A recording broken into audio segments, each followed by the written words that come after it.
Hello friends, आज की video में मैं आपको बताऊंगा एडजेक्टिव्स के बारे में और प्रॉमिस करता हूं इस वीडियो में आपको बहुत कुछ नया सीखने को मिलेगा।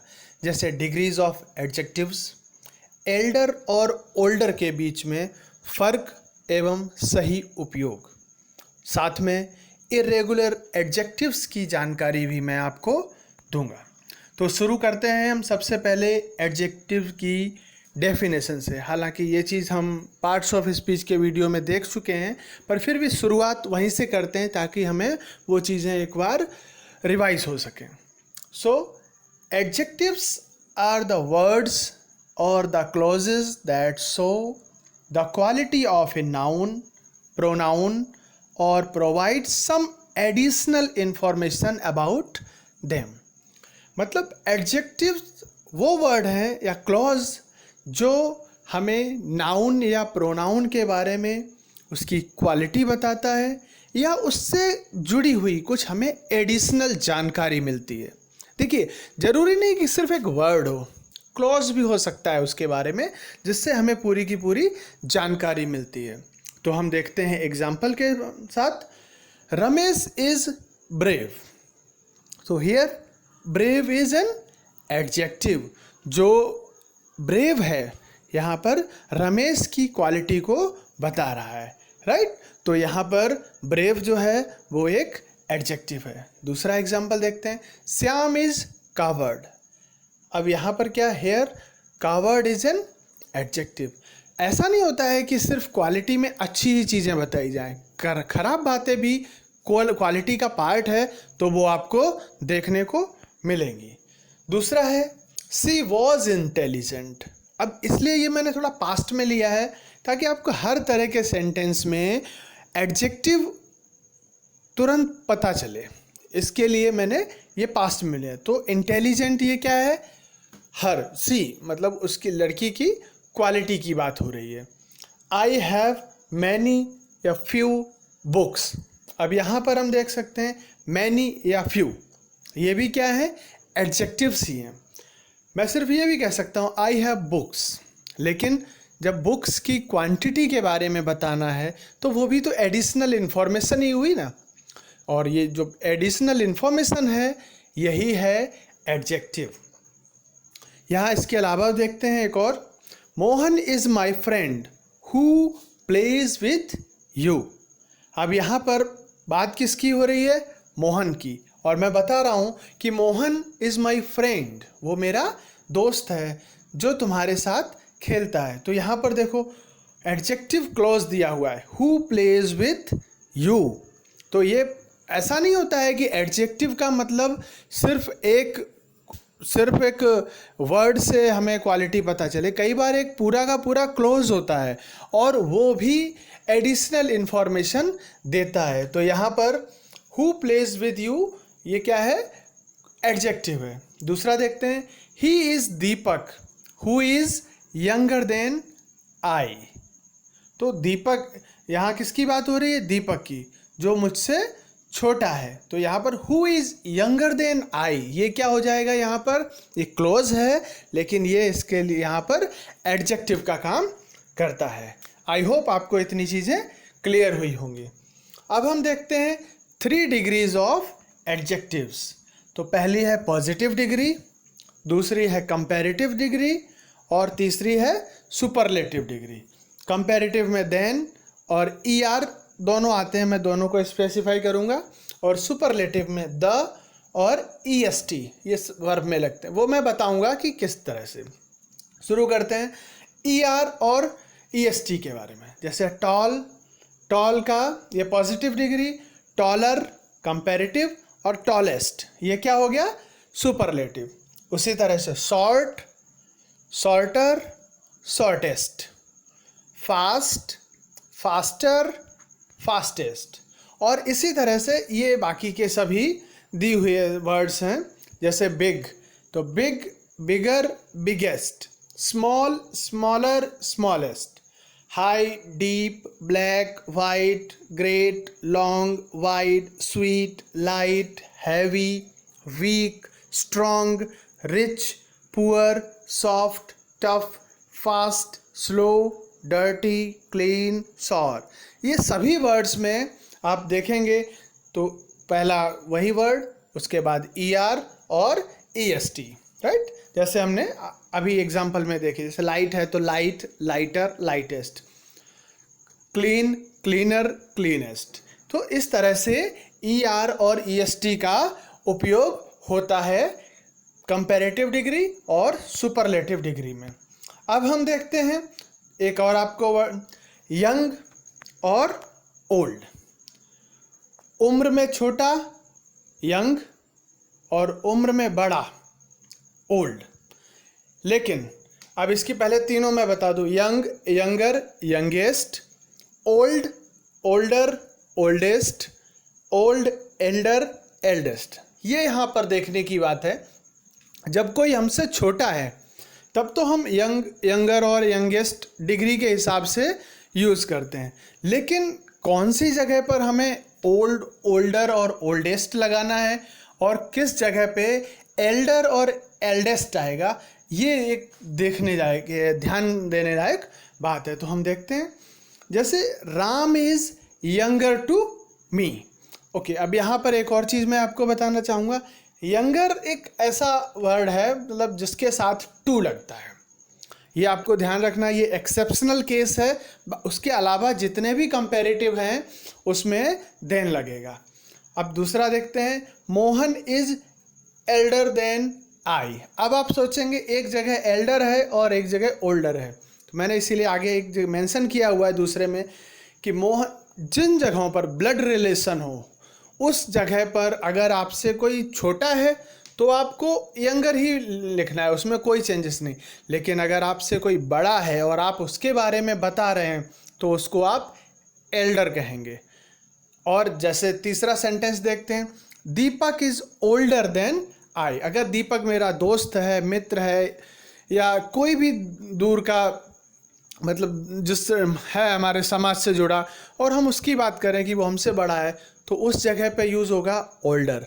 लेकिन अगर हमारा ब्लड रिलेशन है किसी के साथ और वहाँ पर हमें ये चीज़ बतानी है तो उस जगह यूज़ होता है एल्डर, एल्डेस्ट। ये चीज़ हमें ध्यान रखनी है। ये अक्सर लोग कंफ्यूज हो जाते हैं इस चीज़ में कि इसमें कैसे क्या यूज़ करना है, तो आपको ये ध्यान रखना है। आई होप आपको एल्डर और ओल्डर के बारे में जो डाउट है वो क्लियर हुआ होगा। अब हम देखते हैं ये चीज़ की जानकारी, जैसे ध्यान रखना है कि कंपैरेटिव डिग्री के बाद हमेशा देन का प्रयोग होता है और सुपरलेटिव डिग्री से पहले हमेशा द का प्रयोग किया जाता है। लेकिन अभी जैसा मैंने बताया, यंगर के बाद टू का प्रयोग ये सिर्फ एक अपवाद रूप है, उसके अलावा हमेशा ही कंपैरेटिव डिग्री में देन और सुपरलेटिव डिग्री में द का प्रयोग होता है। उसके अलावा अब हम सुपरलेटिव डिग्री का भी एग्जाम्पल देख लेते हैं। तो Ram is the youngest brother, मतलब राम जो है वो सबसे छोटा है, तो डेफिनेटली मैंने अभी आपको बताया यंग, यंगर, यंगेस्ट, उसमें कोई दिक्कत। दूसरा है Mohan is the eldest brother. अब आपके जो सगे भाई हैं, ब्लड रिलेशन में हैं, और उनमें अगर आपको बताना है कि जैसे मोहन सबसे बड़ा भाई है, तो आपको क्या कहना होगा, Mohan is the eldest brother. जब आपकी किसी के दो भाइयों के बीच में बतानी हो एज, तो हम कंपैरेटिव का यूज़ करेंगे, तब आएगा एल्डर देन, राइट। अब तीसरा है Deepak is the oldest in the class. अब जैसे क्लास में सभी बच्चे हैं और सभी बच्चों में दीपक जो है वो सबसे बड़ा है उम्र में, तब उस जगह हम क्या यूज़ करेंगे, ओल्डेस्ट यूज़ करेंगे, ना कि एल्डेस्ट। बस इस चीज़ को ध्यान रखना है। एल्डर, एल्डेस्ट ये है ब्लड रिलेशन में यूज़ होता है, ओल्डर और ओल्डेस्ट ये जनरल बाकी सभी के साथ इस्तेमाल होगा। आई होप आपको ये चीज़ एकदम क्लियर हो गई होगी। अब हम देखते हैं एक और नई चीज़, न्यू और ओल्ड। अभी हमने ओल्ड के बारे में देखा जिसमें हम एज के साथ कंपैरिजन कर रहे थे, अब हम यहाँ देखेंगे पुराना, नया और पुराना। तो new, newer, newest, old, older, oldest, ठीक है ना। ये नया पुराना की बात है और वहाँ पर उम्र की बात थी, उम्र काउंट करने की। तो इसके भी हम एग्जाम्पल देखते हैं। My book is newer than yours. मेरी बुक नई है तुम्हारी बुक के तुलना में। योर बुक लिखने के बजाय योर्स लिख सकते। ये हमने पजेसिव प्रोनाउन में पढ़ा था और मुझे उम्मीद है आपको ये चीज़ याद होगी। उसके अलावा दूसरा सेंटेंस देखते हैं, your book is older than mine. Mine भी हमने वहाँ पजेसिव प्रोनाउन में पढ़ा था। तो तुम्हारी बुक पुरानी है मेरी बुक की तुलना में, तो माई बुक के बजाय माइन भी यहाँ इसी तरह से यूज़ होता है। आई होप ये चीज़ भी एकदम क्लियर हुई होगी आपको।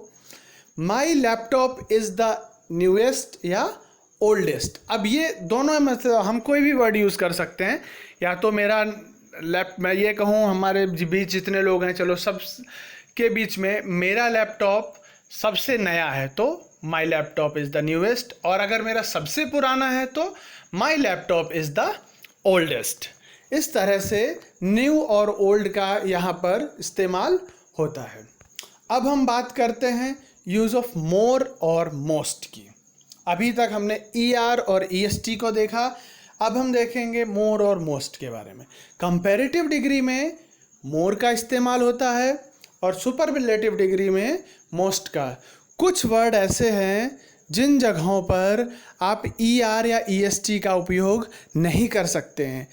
ऐसे वर्ड के लिए क्या होता है, फिर उन वर्ड्स के लिए हमें मोर या मोस्ट लगाना पड़ता है। जैसे एक्टिव, तो अब एक्टिव को एक्टिवर या एक्टिवेस्ट नहीं है, ये वर्ड ही नहीं है, तो इसके लिए क्या होगा, हम मोर एक्टिव मोस्ट एक्टिव।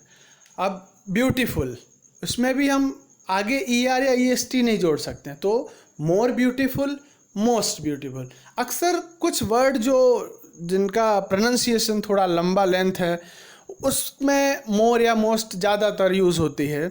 जो सिंगल सिलेबल वर्ड होते हैं अक्सर उसमें ER या EST यूज़ होता है। ये ऐसा नहीं है कि ये रूल ही है, पर कुछ एक एक्सेप्शनल वर्ड्स होते हैं। बाकी जब ज़्यादातर जो लंबे वर्ड होंगे उसमें आप मोर और मोस्ट को देखेंगे।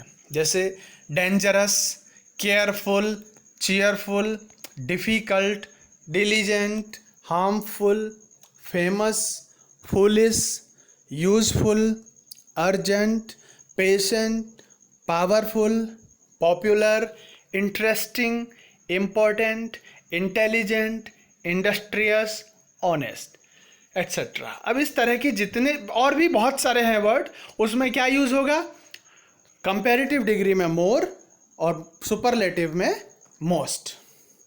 इतना आपको ध्यान रखना है। और अब हम चलते हैं एक और नई चीज़ पे, जो है irregular pattern of comparative and superlative degrees. इसमें क्या होता है, कुछ एक ऐसे भी वर्ड हैं जहां ना तो ER या EST लगता है और ना ही मोर या मोस्ट का यूज़ होता है, क्योंकि ये वर्ड टोटली डिफरेंट हैं। जैसा हमने वर्ब में इर्रेगुलर वर्ब की वीडियो में देखा था कि इर्रेगुलर वर्ब्स किस तरह के होते हैं, उसी तरह से यहाँ पर ये डिग्रीज में हम देखेंगे। जैसे गुड या वेल दोनों अच्छा ही होता है, लेकिन कंपैरेटिव में इसको होता है ये बेटर और सुपरलेटिव में बेस्ट। लिटल, तो लिटल में कंपैरेटिव में हो जाएगा लेस या लेसर और सुपरलेटिव में लीस्ट। मच और मैनी, इसके बारे में भी हम पुरानी हमारी वीडियोस में देख चुके हैं, तो इसका कंपैरेटिव हो जाता है मोर और सुपरलेटिव होता है मोस्ट। बैड या इल, इसका कंपैरेटिव ही होता है, वो होगा वर्स और सुपरलेटिव होगा वर्स्ट। आई होप ये चीज़ आपको क्लियर हुई होगी कि इर्रेगुलर एडजेक्टिव्स में डिग्रीज में किस तरह से वर्ड्स यूज़ होते हैं। अब आपको कुछ सेंटेंसेस दे रहा हूँ, आप खुद अभी तक हमने जो देखे हैं उसके हिसाब से आप बता सकते हैं कि कौन सा वर्ड जो है वो एडजेक्टिव है। जैसे it is a bright day, तो डे कैसा है, bright. She is very good girl, तो very good. They are intelligent, तो यहाँ intelligent. I am smarter than you, ये कंपैरेटिव है। London is a big city, तो big. She is elder than Ram, यहाँ पर रिलेशन की बात हो रही है, ब्लड रिलेशन है इसलिए एल्डर यूज़ हुआ है। Deepak is the youngest brother, मतलब सबसे छोटा। राहुल इज़ वेरी स्ट्रांग, तो वेरी स्ट्रांग क्या है, quality. My father is honest, right, ये भी क्वालिटी की बात। आई होप आपको इन सभी सेंटेंसेस से एक चीज़ क्लियर हो गई है कि नाउन हो, प्रोनाउन हो, उनकी क्वालिटी या एडिशनल इन्फॉर्मेशन आप किसी भी सेंटेंस से आसानी से पहचान सकते हैं। आई होप आपको ये वीडियो ज़रूर पसंद आई हो। अगर आपको वीडियो अच्छी लगी हो तो ही आप इसको लाइक करें, बाकी ना करें। इस बार तो मैं ये चीज़ ज़रूर कहना चाहूँगा। सब्सक्राइब द चैनल और साथ में आइकॉन बेल भी प्रेस करिए, जिससे आपको फर्दर सभी वीडियोस मिलती रहें। Thank you so much.